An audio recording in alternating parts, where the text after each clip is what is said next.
Crusher कथा अर्थात प्रभु ख्रीष्टंकर त्याग एवं बलिदान को बुझाए। अनादि अनंत ईश्वर प्रिय पुत्र प्रभु ख्रीष्ट यही जगत को से आसिले एवं क्रूस्य मृत्यु पर्यंत निजक से शून्य कले, नम्र कले।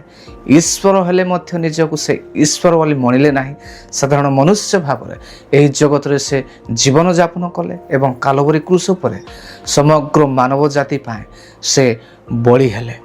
से समग्र मानव जातिर अभिशाप एवं समग्र मानव जातिर पाप को से कालवरी क्रूस उपरे से निज अंगरे से बहिले एवं परमेश्वरंकर योजना को एवं उद्देश्य से कालवरी क्रूस रे से सफल कले एवं कहिले समाप्त हैला। किंतु अनेक लोक माने प्रभु ख्रीष्ट को एवं क्रूसर कथा को हेय ज्ञान करती एवं प्रभु ख्रीष्ट विरुद्ध रे जाती। प्रभु ख्रीष्ट क्रूसर कथा से माननकु मूर्खता सदृश लगी था। आउ यही प्रकार लोक मान परमेश्वर वाक्य कहे विनाश प्राप्त लोक मैंने यही प्रकार कथा हूँ, किंतु परित्राण प्राप्त होता लोक मान क्रूसर कथा शक्ति अटे।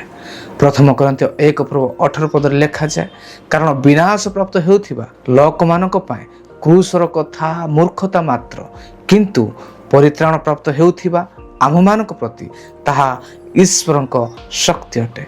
जेते जन आम प्रभु ख्रीष्ट विश्वास करुछु केवल विश्वास करने जाऊछु से समस्त क्रूसर कथा शक्ति अटे, ताहा मूर्खता नुहे, किंतु विनाश प्राप्त लोक मान अनंतकालीन नरकरे पड़िबा लोक मान ताहा गोटे मूर्खता मात्र। किंतु जो मैंने प्रभु ख्रीष्ट को जो जीवन त्राणकर्ता एवं उद्धारकर्ता भाव ग्रहण कर एवं से जे अनंत जीवन दायक आहार अटंती ताहा से माने विश्वास कर अनंतकालीन शक्ति अटे। से जो मैंने प्रभु ख्रीष्ट विश्वास कर कदापि निरुत्साहित होगा कथा नुहे। यह आम मान गोटे गौरवर विषय जे प्रभु ख्रीष्ट को आम जानिछु एवं अनंतकालीन शक्ति आम मानक जीवन में प्रवाहित हेउअछि।